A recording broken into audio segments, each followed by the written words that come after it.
Alright, so welcome back students. We are now in the part 4 of this topic, which is the historical development of geodesy. So before we are going to start the discussion, so I must be presenting this misconception about the flat disk, no? Flat disk Earth.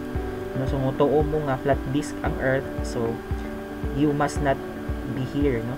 Wala mo dapat diri kay in geodesy or in science in as a whole, no nga Earth is not a flat disk. Dapat yun siya dili flat disk. It must be round.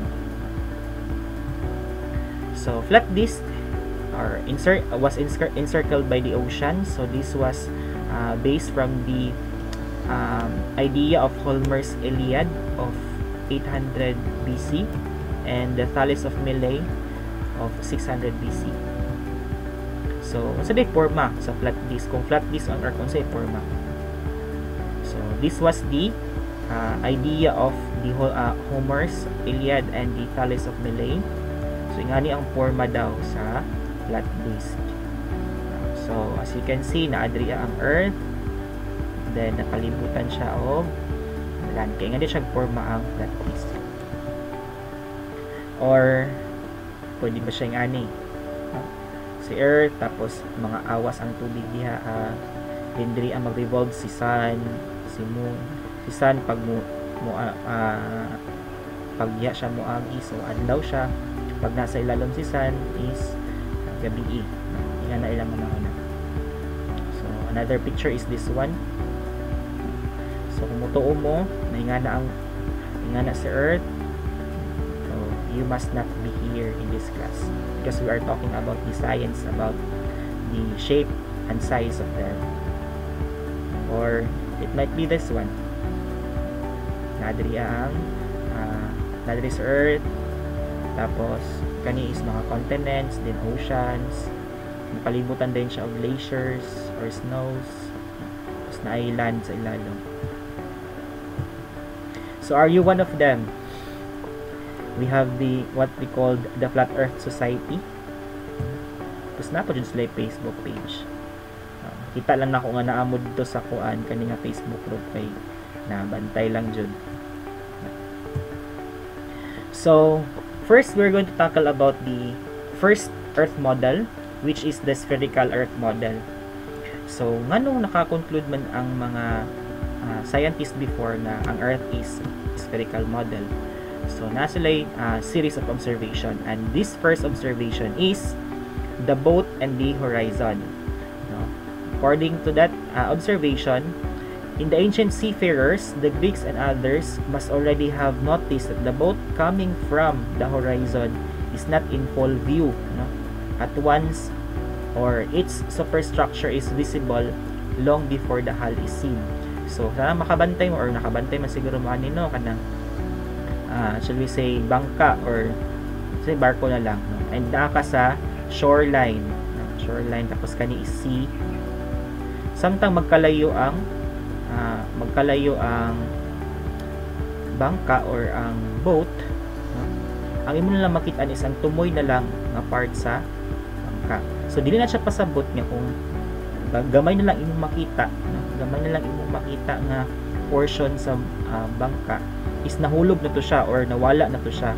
So according to the first observation, no, the earth is round, no? Kay isubay ang bangka or ang boat sa shape sa earth, which is round, and that is spherical. Second observation is traveling north at night, no? Traveling north at night.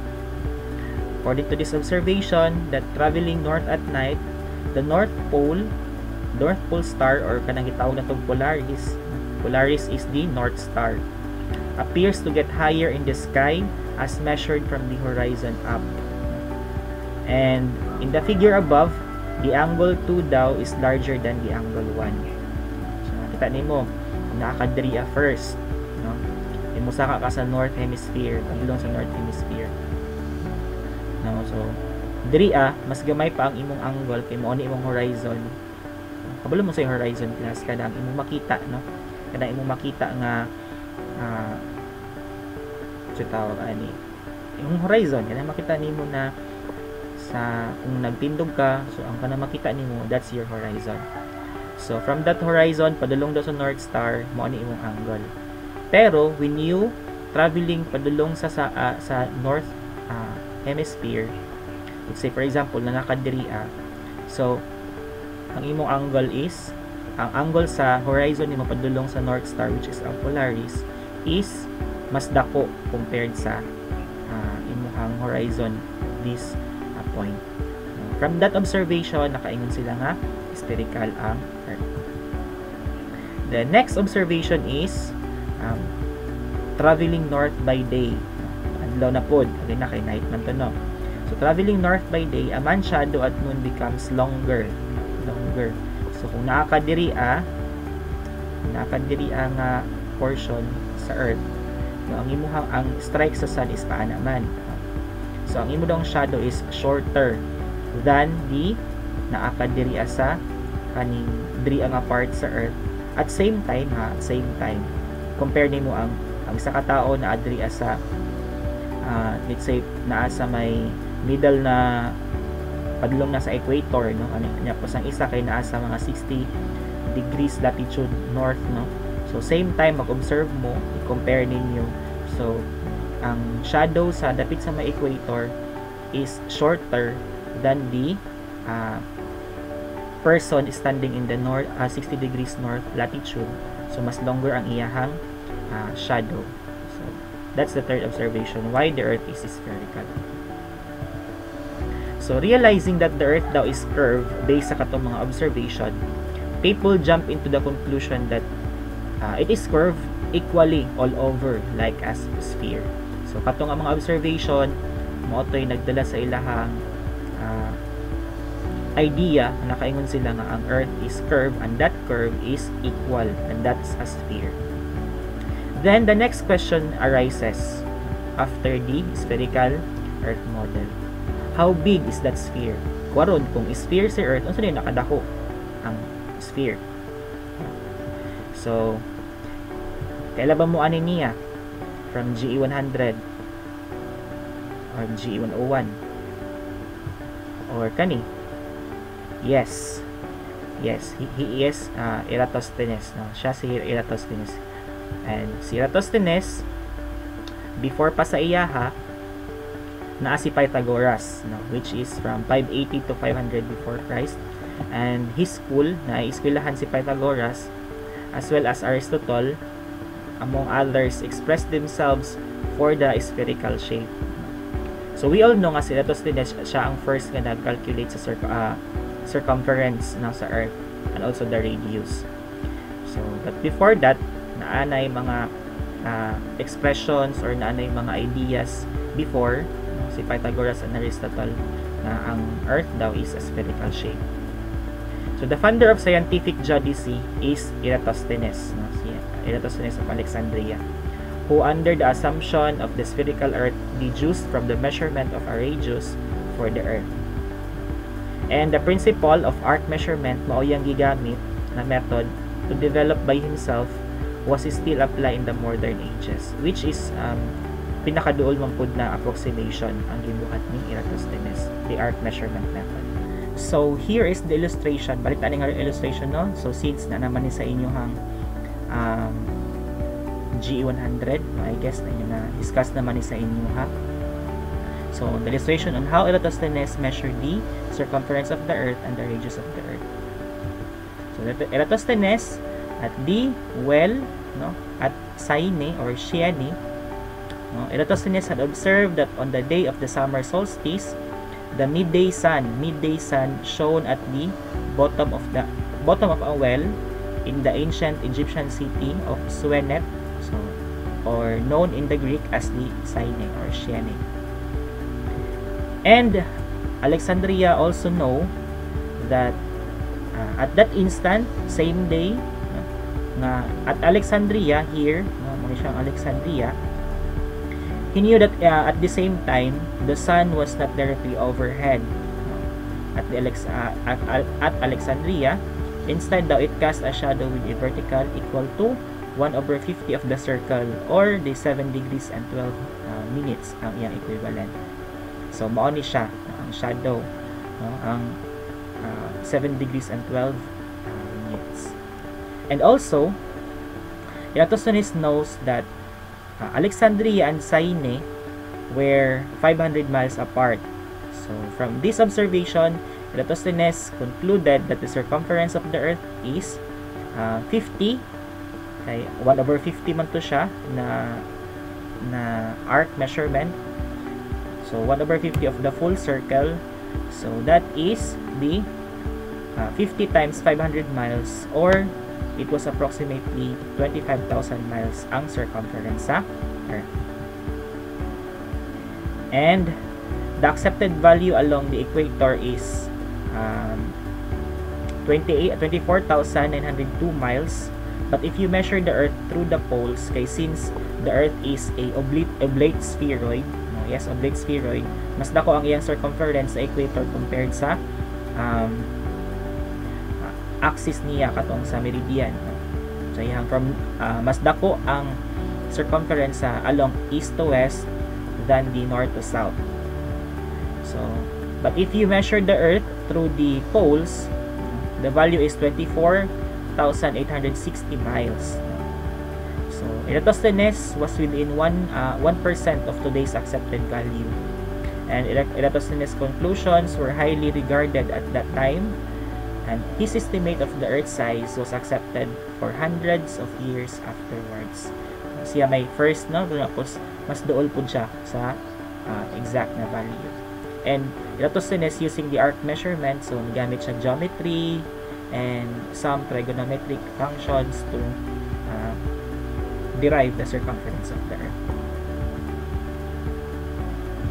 So Eratosthenes' observations on the spherical earth model is, he first knew that there was a place called Syene, now Aswan, no, south of the Alexandria, that where the sun rays reach at the bottom of the deep well at noon at the same day.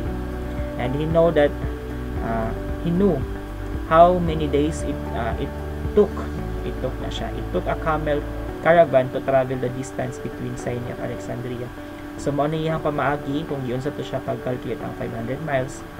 No, so nahibaw-an niya nga pila ka days moabot ang camel caravan to travel a distance between Syene and Alexandria. So out from that number of days, do the calculations, then he arrived at 500 miles ang Syene to Alexandria.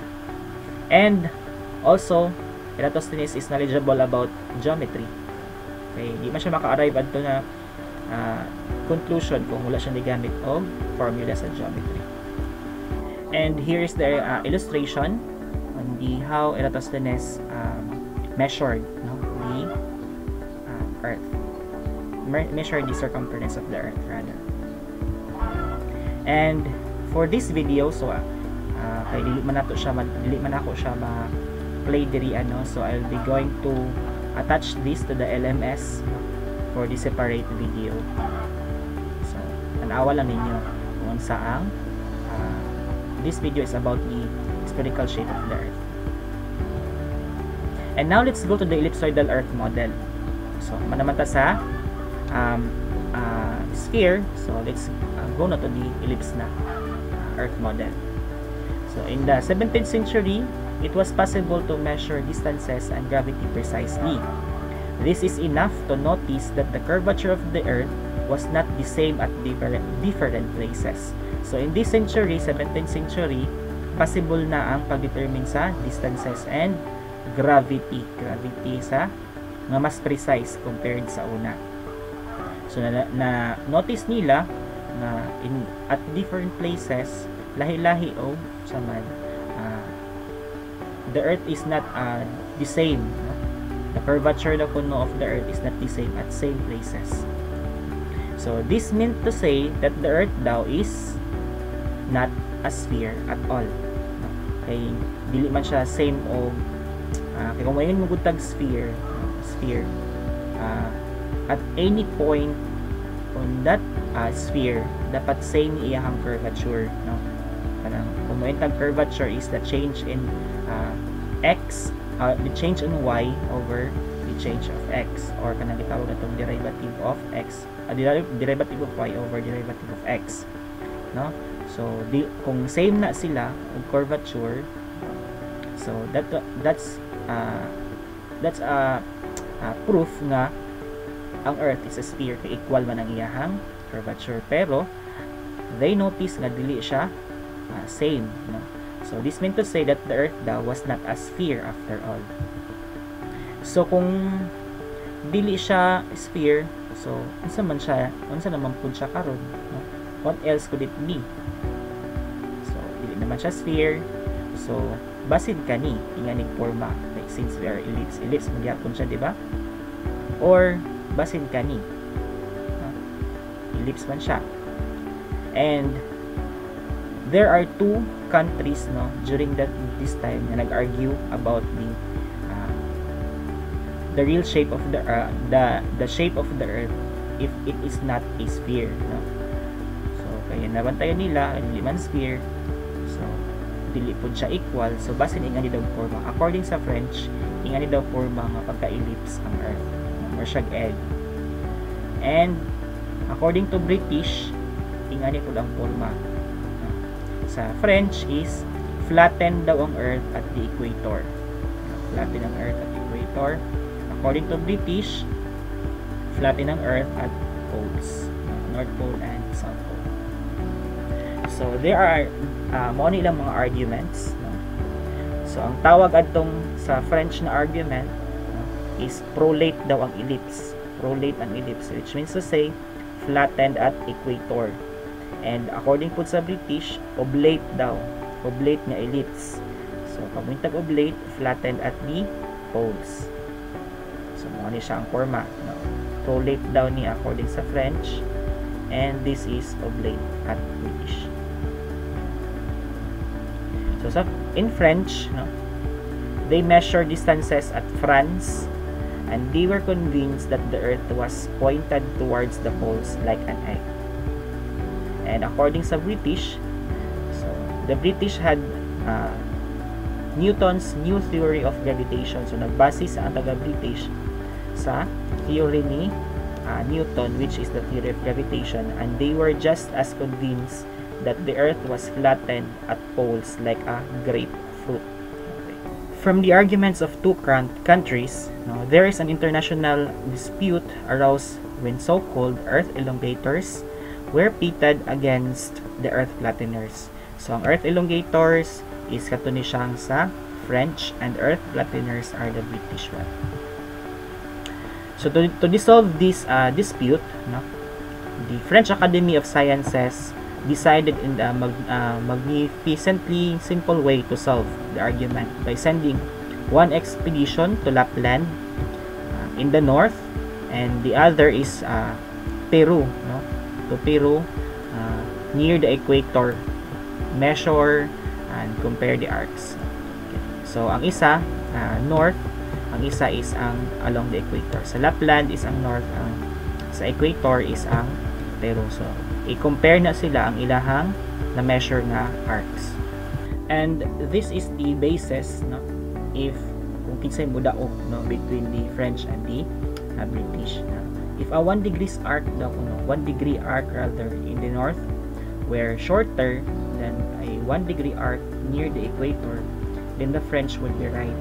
Anong mas shorter man ang 1 degree? Kay since diba si French is ang iyang pagtuo is prolate.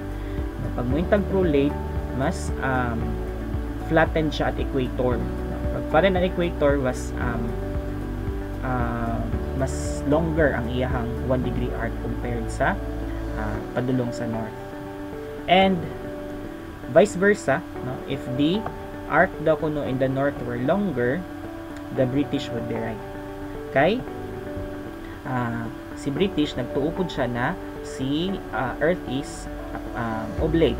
Pag oblate is north and south poles are flattened at the north and south poles. So it turns out, no, na si British were right, and the earth daw kuno was flatter at the poles.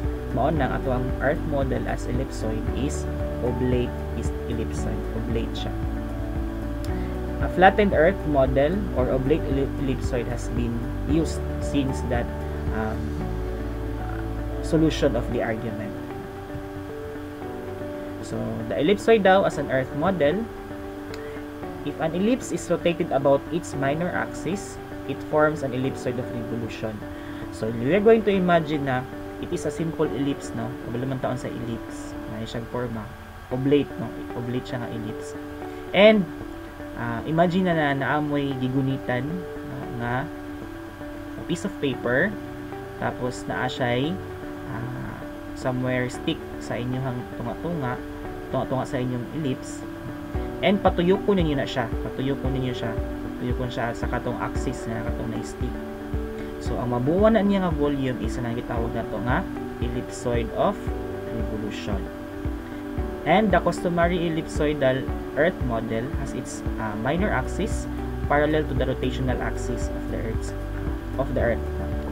So, pag moingon taog oblate ellipsoid, ang iyahang minor axis, pag mointag minor axis, ang gamay nga axis, major pod is ang dako nga axis. So, in this case, for oblate ellipsoid, ang iyahang minor axis is denotated as 2b. And parallel daw siya sa Earth's rotational axis.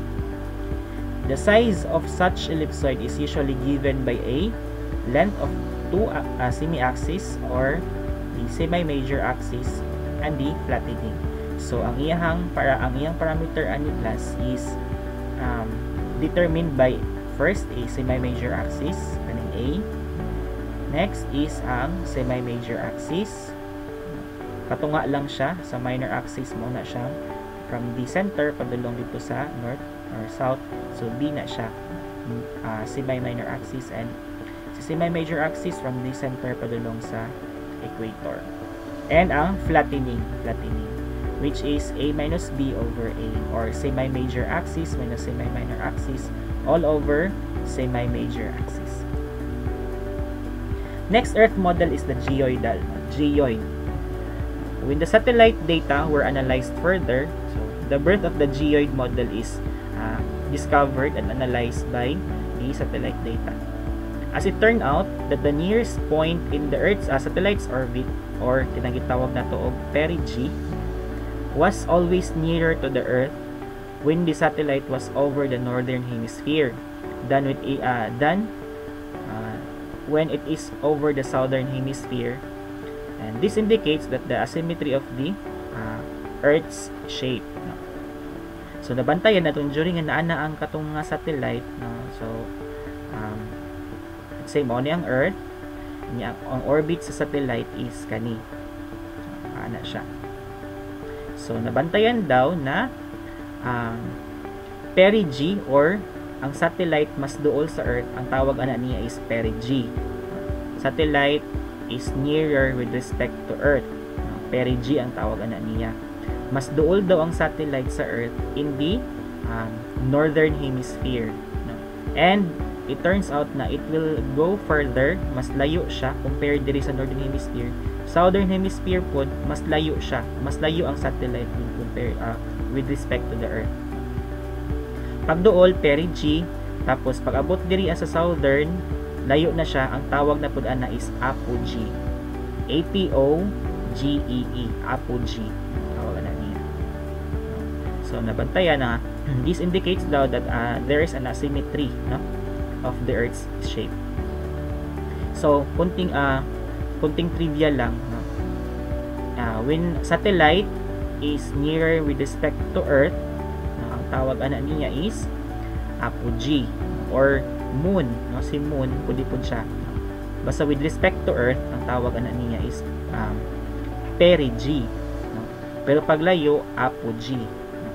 Same as kung sa Earth na pod with respect to Sun, kung mas duol si Earth kay Sun, no, with respect to Sun, ang tawag is perihelion, no? Helion kay ano man, Sun man, helion, Sun. So perihelion. Tapos pag layo, that's aphelion, no? Aphelion, A-P-H-E-L-I-O-N, aphelion.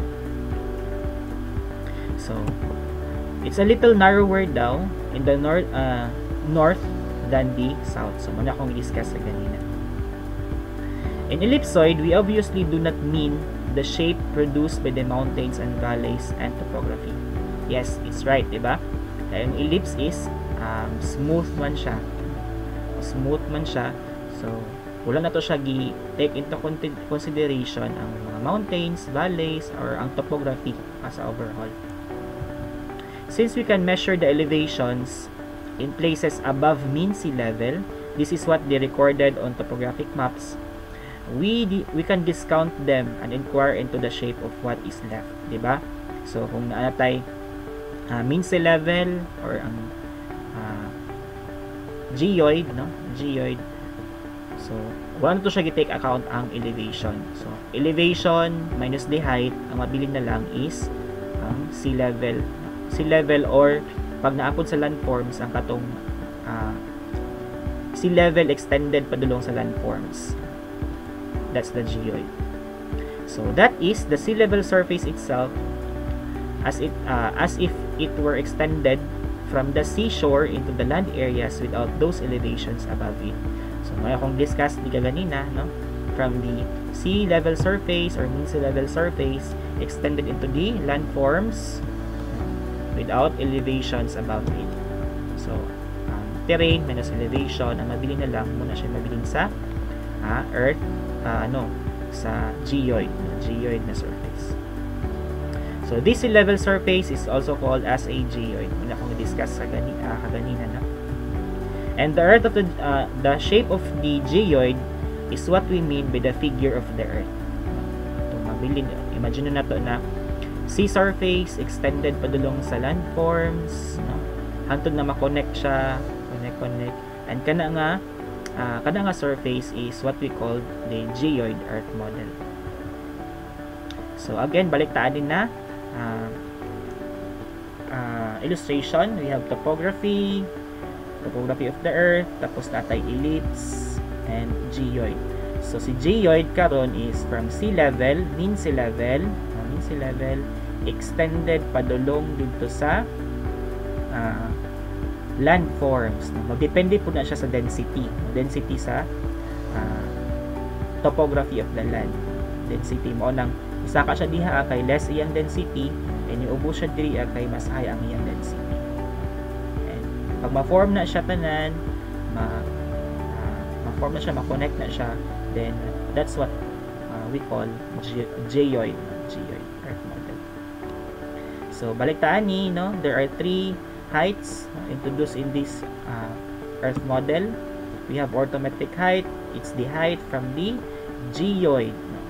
Let's say for example in this illustration, mintahay na akadri nagtindog. Orthometric height, or denoted as big H, no? Big H is the distance along the plumb line. So pag plumb line kung asa ang direction sa imong gravity towards the earth. So from di ka nagtindog, ang imong orthometric height is the distance from the terrain sa imong gitindugan padulong sa geoid along the plumb line. So next is the ellipsoidal height. Ellipsoidal height is the distance from the point to the ellipsoid. So it's assume nga naa ka diri mga point. So ellipsoidal height is the from the earth surface going to the ellipsoid. And lastly is the geoidal separation or geoidal undulation. So geoidal undulation is from the separation between the geoid and the ellipsoid. CN. And in geodetic surveying, a reference surface is introduced in order to distinguish the curvilinear coordinates and heights. So para ma-determine ang height, no? So given ang imuhang ellipsoidal height, kay usually pag GNSS receiver imong gamiton to get the heights, naka-ellipsoidal na siya, no? Ellipsoidal. Then given ka sa imong mean sea level, no? Or gusto nimo kuhaon ang imuhang mean sea level, so dapat known imuhang geoidal undulation. So pag ma-known imong makuha man pud ni si geoidal undulation through the geoid model, no, kanang gitawag na to og EGM, no, or PGM, Philippine Geoid Model. So from that website no, makakuha ka ditong mga values of the n, given na si n, para makuha na to si height from the geoid, which is the mean sea level. And the geoid with its irregular ups and downs makes one thing rather of the irregular potato than appear, no? So kung tanaw nimo, kung mao ni si geoid, so imong mahuna-huna irregular jud siya, no? Mura siyang potato. So dili siya pear, no? Dili siya pear shape. Mura siyang potato, irregular ang shape. To describe this shape, we use the ellipsoid, no, as an approximation. But we have to pick one of the right size and shape, no? So lahi-lahi nga countries, lahi-lahi na ellipsoid ang i-adapt. So like this one, no, kung mao ni ang geoid, no, nay duha ka ellipsoid, ang kaning isa kani, and the second one is kani, no? So matanaw nimo nga kaning sa first na ellipsoid mas mo fit in siya sa North America, no? North America. And ang kanipod na ellipsoid is mo fit in siya sa Europe. Mo nang in every countries there are different ellipsoid na gigamit, ellipsoid model. So lahi-lahi na sila kay magdepende siya kung asa siya mo fit in. Nung sa Philippines, lahi pod na ellipsoid ang gigamit. Clark 1866 na ginagamit na ellipsoid. And in this figure, an ellipsoid that fits very well, for instance, in America, does not necessarily fit in the Europe. So mao ni siya kung i-discuss ka ganina. And here are the different ellipsoids no, used as basis for mapping in various parts of the world. Og mao pod ni iyang mga parameters. Si may major axis o si flattening. We have Airy, Everest, Bessel, Clark.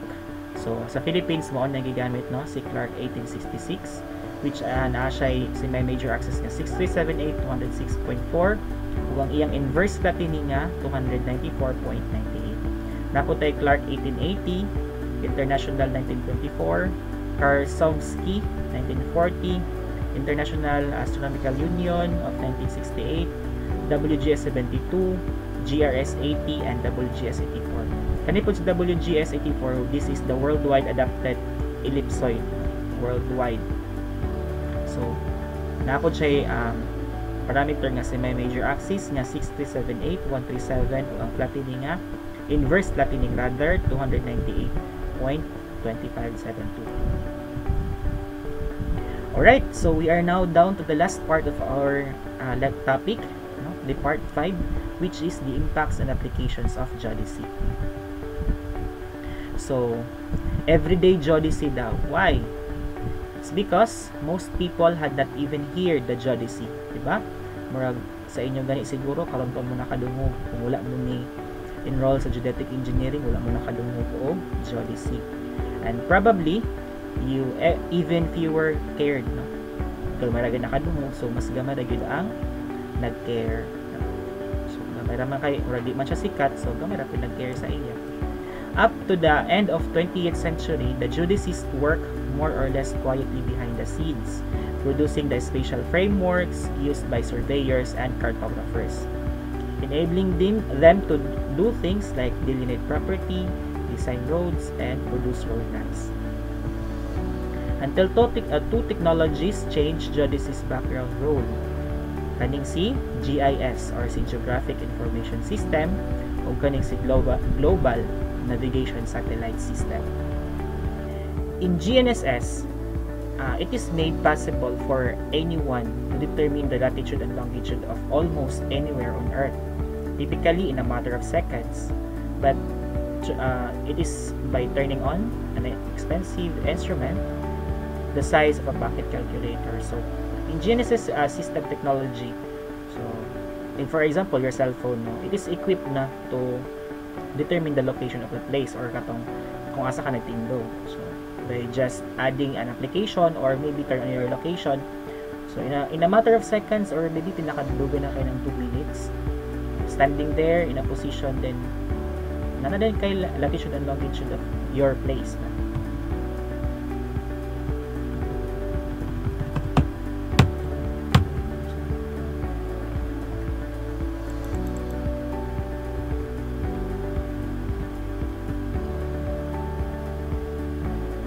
And after all, few people need or want to know the latitude and longitude of some place they are trying to navigate to. The latitude and longitude are usually not helpful to most people trying to get somewhere. So, bisan pag nanakay latitude and longitude, then what? So, few of the people know kung unsa ka useful ang latitude and longitude. Pero, for the simple person, no, kanang mga wala kayo knowledge about mapping, GNSS, GIS, so dili na helpful kay sa ilaha kay nga naman dili nila ma-appreciate unsa din latitude and longitude labi na tong wala pa gid sila background. So for car navigation usually depends on road maps, no? For example, kung nagsakay ka og sakyanan or nag-travel ka using sakyanan, so dili latitude and longitude ang imuhang ang gipangita sa driver, kung dili ang gipangita sa driver is the road maps, no? Or kana makita nila nga graphical from this place, dapat after 200 meters motor left sila, motor right sila. Okay, it's because knowing a coordinates is not it will not help them, no? Okay, useless na para sa ila. Ang gusto sa mga car driver sa kanang mga karaniwang tao is a graphical presentation, para makaadto sila sa ilang kadulungan. For example, this is a handheld GPS receiver. So makita lang nila na makita lang nato ani isang iyang coordinates. Pero a simple person cannot be appreciate it all. So nila katong na-adjust maps or vertical. So ang makita nila is ang tracker, no? Tracker nga, for example, from the First Avenue or in the First Avenue 100 meters after is motor left sila, motor right sila, mo na practical na application na ilang gusto makita. For bus tracking, yun na ilang gusto. So from the GNSS na application, which is ang output is ang latitude and longitude, here it comes na niabot si GIS, no? Kay kung GNSS lang, latitude, longitude, so naglisod sila unsa man to ni pag unsa na to ni siya pag visualize, no, nga para makita nato nga mas useful siya sa katong down to the sa mga karaniwan nga tao. So here it comes niabot si GIS, siya ang nag-change na sa perspective. So if a car daw is equipped with GNSS and that GNSS communicates with the computer with access to a database of digital maps that is compiled in latitude and longitude, then search algorithms can instantly solve routing problems and tell their driver that the best way to get into a destination. So from GNSS nga naa na siya location, no, coupled with or mo communicate tong si GNSS or ang imuhang bus is na GNSS technology or kanang makita nato nga application, for example kadang sa Bachelor Express, no, equipped na sila sa GNSS, and that GNSS technology will communicate into GIS database, which is narito ang digital maps, road networks, kalsada, mga rivers, and so on and so forth, and ipang compiled with latitude and longitude na siya. So coupled with GNSS and GIS, so masolve na dahil ang instant routing problems na kinahanglan sa driver para makaabot siya sa isa ka destination. So mo na yung mga applications karon like Waze, like Maps.me, Google Maps. So that's one of the output of the GNSS and GIS. For example, this one, kung nakatry naman siguro man sa Google Maps, no, puntahin na diri imong destination o diri ka gikan, no. So i-search ra nimo ang asa ka padulong, or this picture is from other countries man siya. So mo search using the algorithm of the computer, so muhatag siya possible routes, no. Kaning blue is the iyang prefer nga route. So muhatag ko na siya pila ka minutes, pila ka maximum na time. So ang kaning mga road networks, so output niya sa GIS. Ang GNSS siya muhatag sa location nga okay, ikaw nag-search ani nga location is muhatag siya largo ang GNSS technology sa cellphone mo is maka-receive na siya og imong latitude and longitude. And pag search nimo pod kung asa ka padulong, muhatag po na siya location. So GNSS plus GIS can solve routing problems. Also, a GIS can display a map at almost any scale or rescaling as desired. So automatic ni sa GIS, no? I-zoom in, zoom out nimo kung unsay gusto nimo nga scale, large scale ba nga maps or small scale nga map. So flexible na si GIS ana.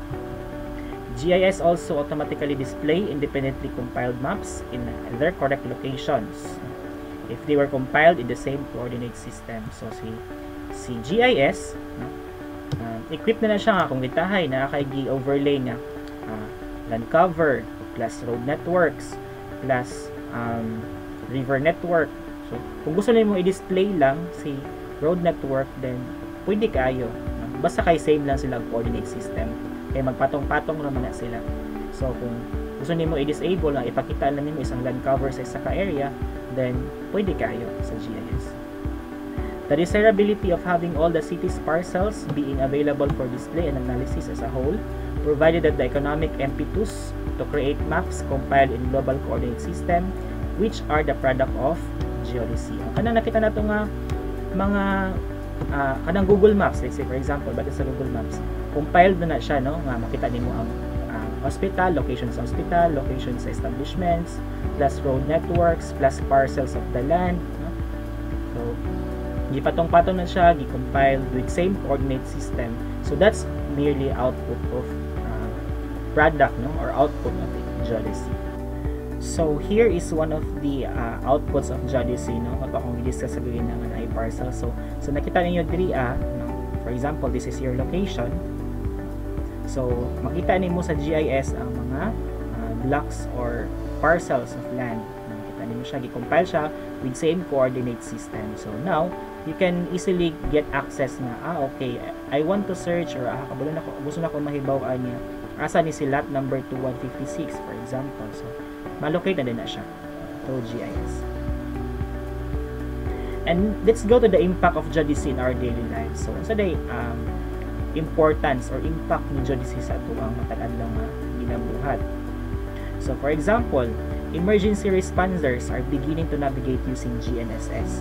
For example, this one, coupled GNSS coupled with GIS can solve, no, emergency responders. For example, these are the police car, no, na ka, let's say for example this is a police station, no, kanina ang mga police cars, no? And for example nahitabo diri ang robbery, no, ang pangawat. So si GIS analyst karon sa police station, so i-analyze na niya kung kinsa ang pinakaduol nga police station nga pwede mo respond aning crime nga nahitabo diri, for example robbery, no? So i-solve na sa GIS, no, kung kinsa pinakaduol sa iya ha. So it goes out nga naitulok ka police station nga pwede mo respond ana at that instant, real time.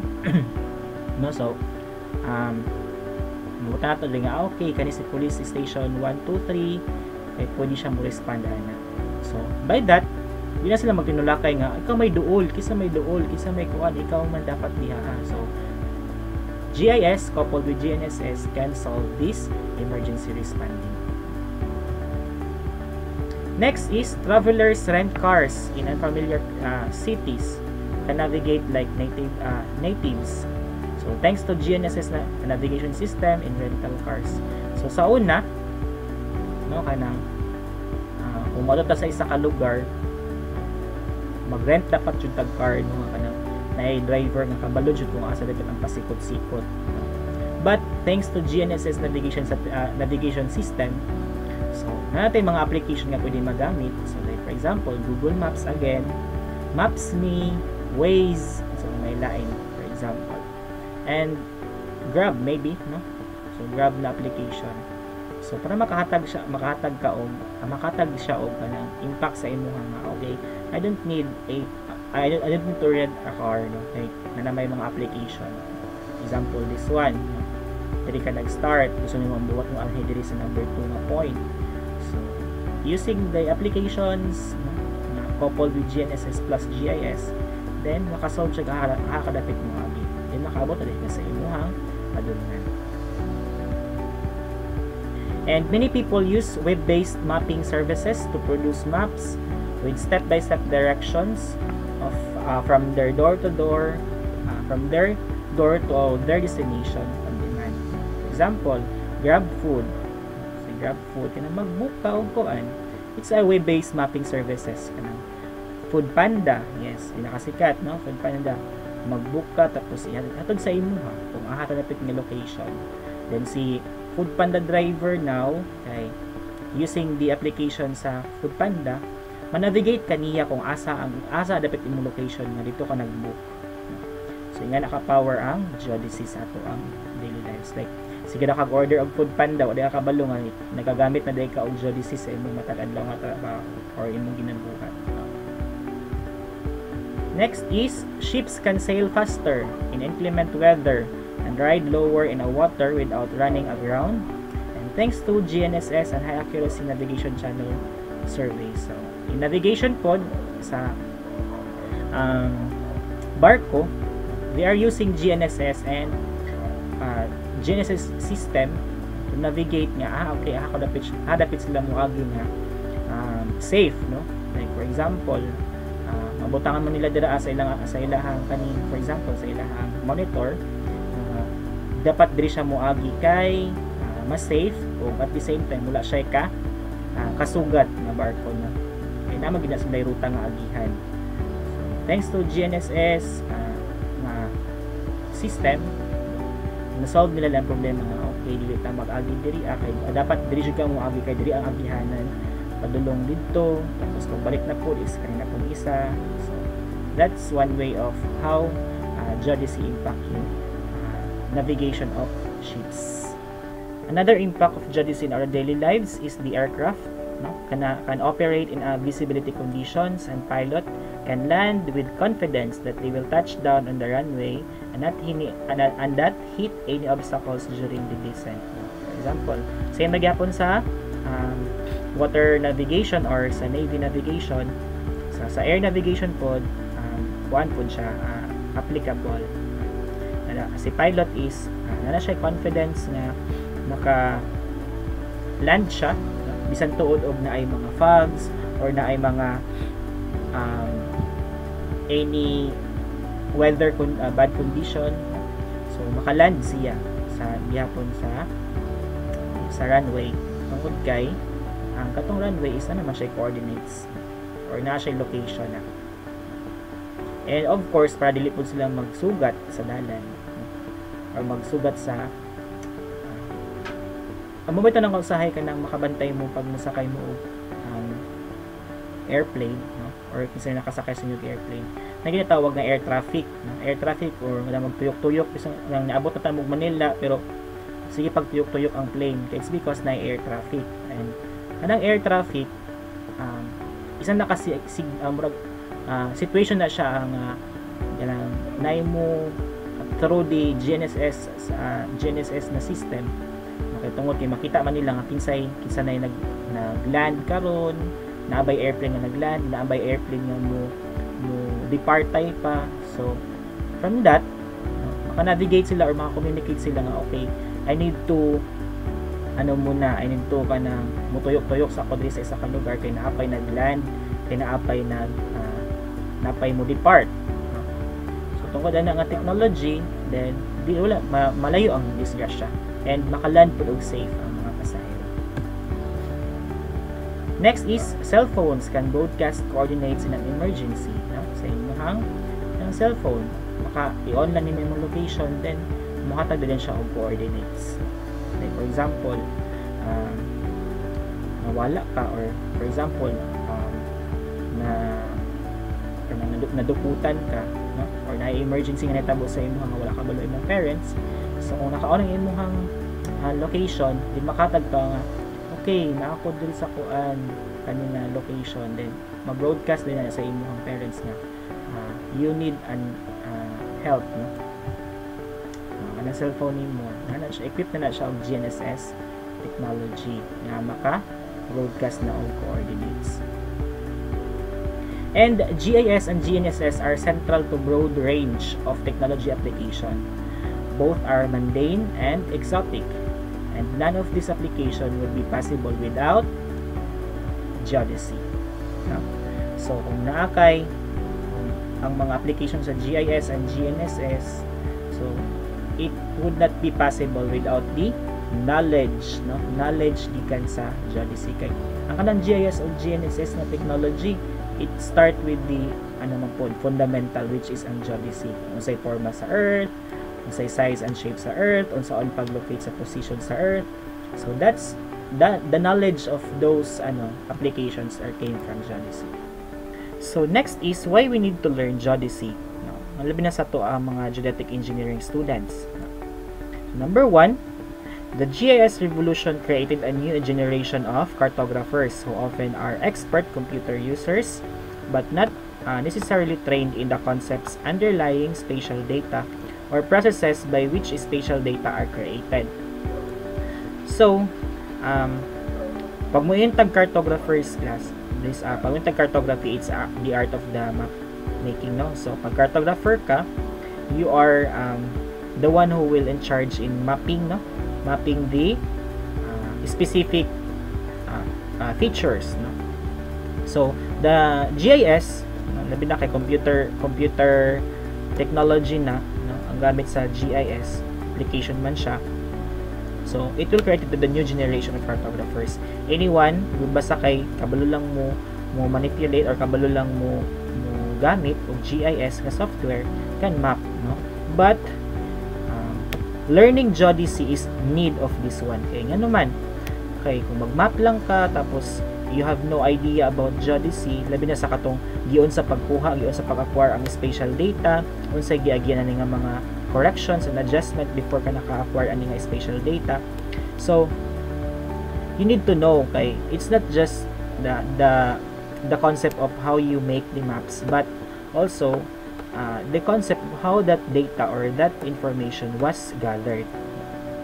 So if di ka kabalo kung aha nagikan imong data or unsay giagyan ang mga processes, so it will lead to confusion and errors, labi na kung mag-rely lang ka sa imong nahibaw-an lang nga okay, ingani only pag-map, ingani pag-represent, pero it will lead to confusion if you are not knowledgeable enough on how that data or spatial data are gathered and collected. Next is the GIS analysis always depend upon the map projection of latitude and longitude data from which they are compiled. So map projection is the process, no, on how to create a two-dimensional map from the three-dimensional Earth.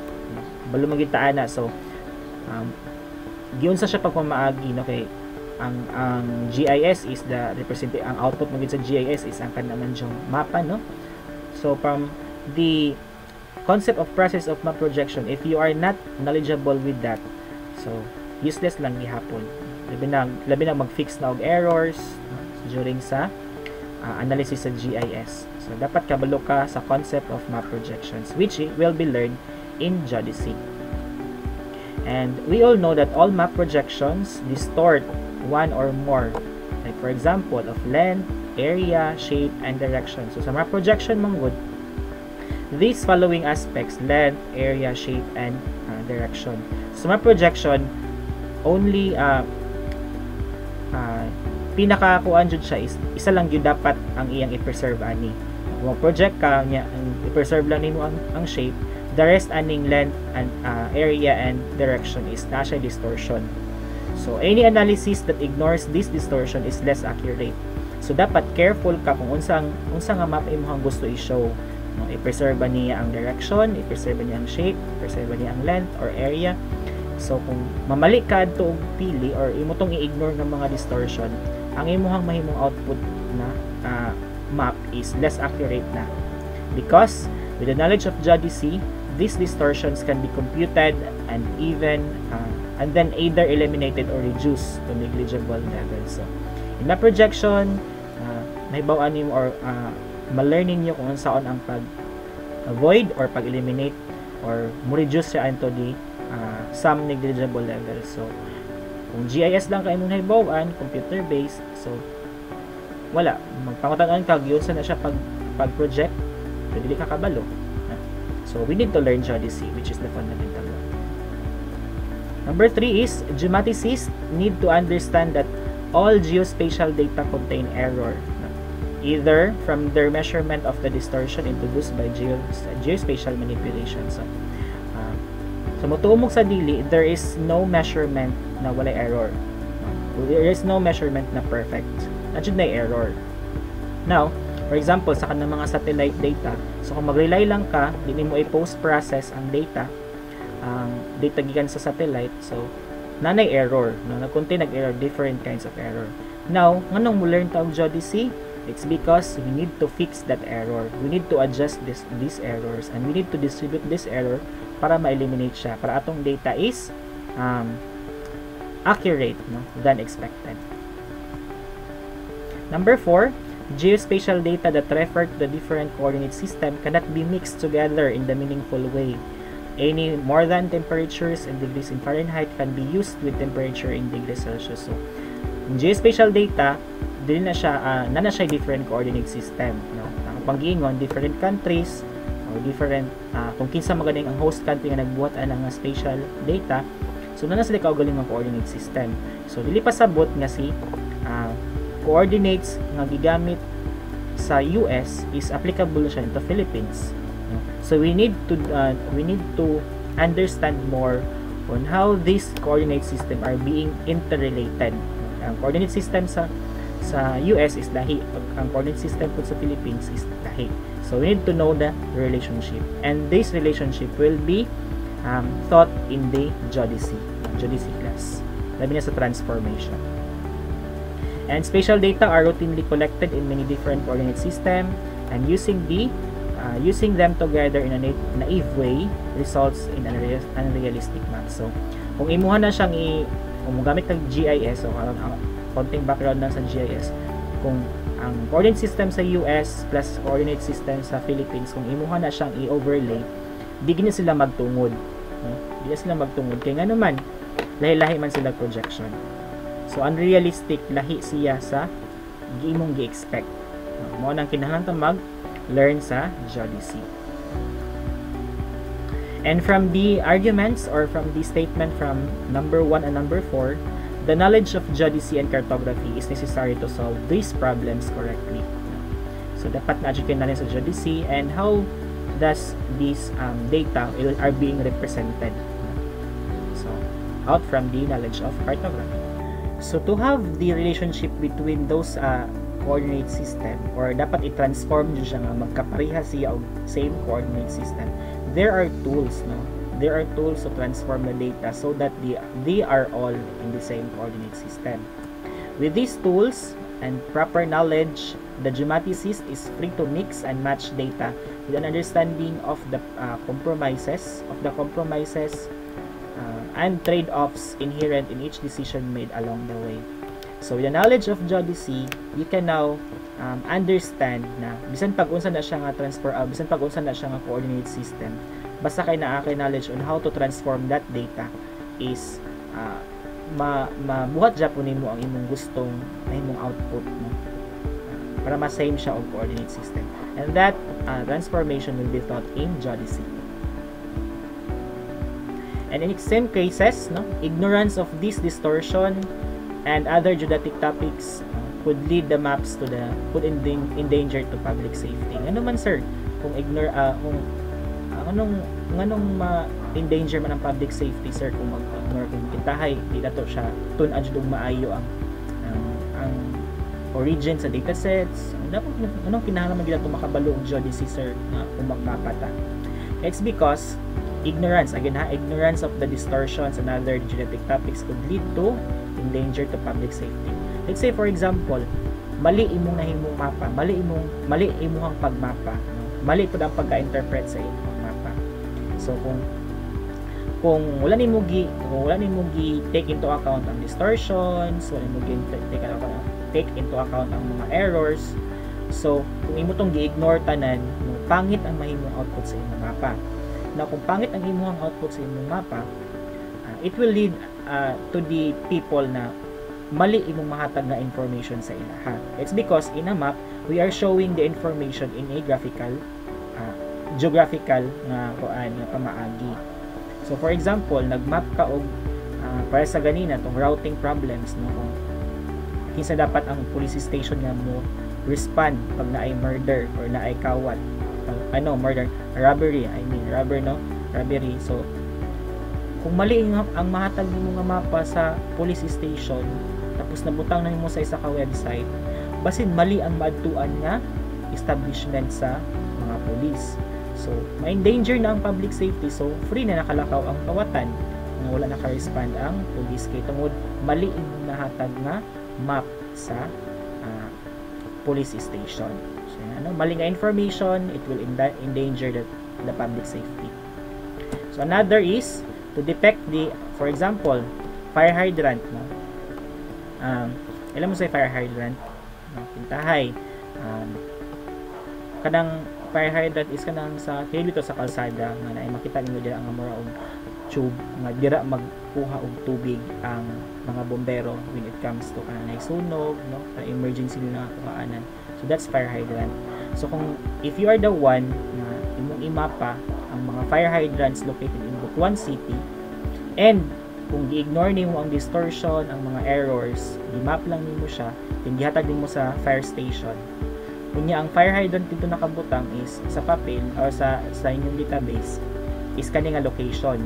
Pero pag actual di ay abot dito sa actual scenario, mali no, ang gihatag nga coordinates, dili mao ang hydrant.